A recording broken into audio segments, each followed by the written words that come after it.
ambassadeurs, mesdames, messieurs les parlementaires, mesdames, messieurs les présidents des instances constitutionnelles tunisiennes, mesdames, messieurs les représentants du quartet du dialogue national, mesdames, messieurs les représentants des partis politiques, mesdames, messieurs, chers amis tunisiens et chers compatriotes.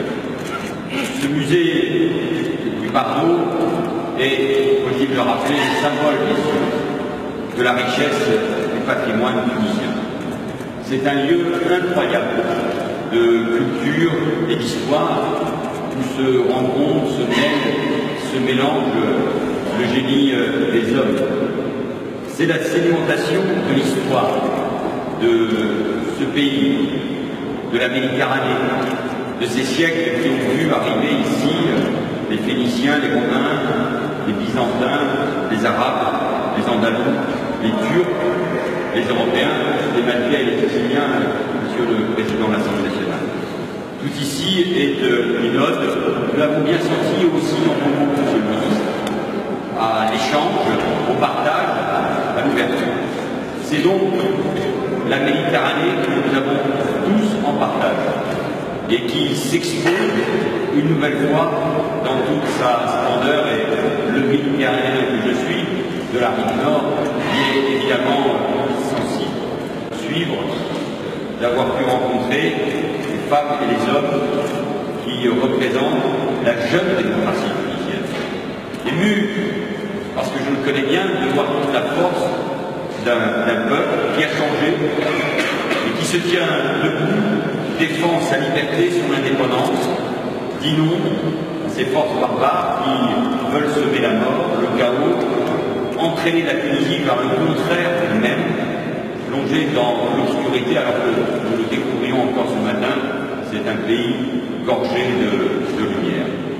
La Tunisie ne se fera pas voler son destin, et la France, je veux dire avec force, se tient aux côtés de la Tunisie, se tient aux côtés du peuple tunisien.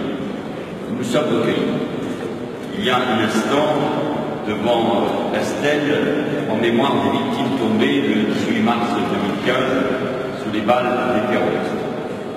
4 étaient les Français. Tous les autres étaient les Tunisiens et de nombreuses nationalités présentes ici. Tous ont été lâchement assassinés. Ici, comme à Paris, Bruxelles, Bamako, Kaboul, Jakarta, Ambassade ou Ouaga, comme sur tous les continents, le sang a coulé et des vies ont été emportées. Je remercie notre ami aussi José Munoz d'être là, lui qui a perdu son fils sur l'une des terrasses du 11e arrondissement. Nous avons tous pris le deuil.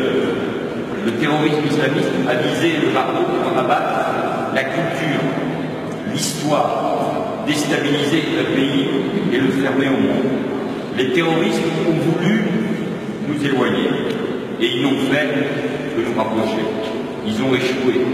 Ils n'ont fait que renforcer notre détermination commune à défendre la liberté, la démocratie, les valeurs qui font notre humanité, qui font nos civilisations. Rien, nous partageons cette conviction. Même si nous en connaissons les défis, rien ne peut arrêter la liberté, rien ne peut arrêter les peuples, et vous l'avez démontré en Tunisie, quand ils se lèvent et quand ils se saisissent de leur histoire. En visant le Bardo, c'est la Tunisie moderne qui a été visée. Un pays en mouvement, fier de ce qu'il a accompli en 6 ans, avec une révolution exceptionnelle et une transition qui est exemplaire. Les demandes de dignité, de liberté, n'ont jamais connu dans l'histoire du monde arabo-musulman des réponses aussi fortes qu'en Tunisie. Et chaque jour, vous faites la démonstration éclatante, et elle vaut pour le monde entier qu'islam et démocratie peuvent aller de pair. La Tunisie, héritière de notre Iba, c'est une constitution écrite, garante de l'état de droit, garante des droits des femmes et des hommes, garante des grandes libertés, garante de l'éducation, du savoir pour le plus grand nombre, garante de la culture, vous avez dit, Monsieur le Ministre. Cette page admirable de son histoire, la Tunisie la doit à sa société civile, toujours vigilante, mais aussi au sens des responsabilités la classe politique, tout courant confondu, et je veux les saluer. Au moment les plus dramatiques, elles ont toujours su reprendre la main pour tracer un sillon, celui de la paix civile, donnant ainsi au monde une belle leçon de sagesse. Et quel symbole que le quartet du dialogue national ait choisi de déposer la médaille du prix Nobel de la paix dans ce lieu comme un vis-à-vis à la stèle dédiée aux victimes de la barbarie. Ce musée du Bardo nous est à nous Français depuis longtemps très cher. En témoigne le partenariat avec le musée du Louvre, et je salue la présence de son président Jean-Luc Martinez qui nous a accompagnés bien là-dessus. Je veux saluer aussi l'initiative de cette exposition conjointe du MUCEM de Marseille, représenté ici par son directeur, Jean-François Chaumier, et de l'Institut national du patrimoine tunisien consacré aux lieux saints partagés. C'est bien sûr un message de coexistence entre les peuples et les religions. L'avenir de cette civilisation commune et l'avenir de notre démocratie, ici se joue, sous le regard de l'histoire, un grand moment de civilisation et de l'humanité, tel que nous les aimons, ouverte, hospitalière, généreuse. Un musée, ce n'est pas seulement un patrimoine, ce n'est pas uniquement un regard vers le passé, ce n'est pas uniquement se rappeler de nous venons, c'est fort aussi pour savoir ensemble où nous voulons aller.